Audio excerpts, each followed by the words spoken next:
इसे खूब अच्छी तरह उबलने दो और जब ये गाढ़ा हो जाए तो मुझे बुला लेना। आज रात हर इंतजाम बेहतरीन होना चाहिए। चलो शाबाश, तुम लोग भी खूब दिल लगा के काम करना।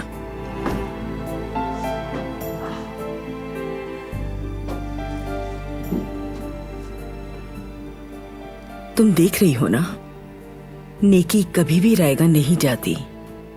आजाद साहिबा सबसे बड़ी दुश्मन थी दिलान की, और देखो आज उसे खुश करने के लिए कितनी मेहनत कर रही हैं। बिल्कुल अम्मी, यानी मैं तो अभी तक बेगम साहिबा के इस नए रूप को समझ ही नहीं पाई, लेकिन दिलान तो किसी नापसंदीदा इंसान के लिए भी कुछ नहीं कहती। दिलान इस घर में सबके लिए बाइसे रहमत है।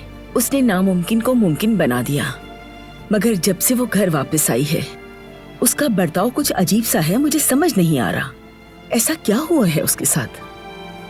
जाहिर है उसने मुश्किल वक्त गुजारा है।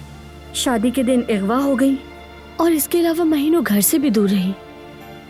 हमें समझना चाहिए, ऐसे सदमे से जल्दी नहीं निकला जा सकता।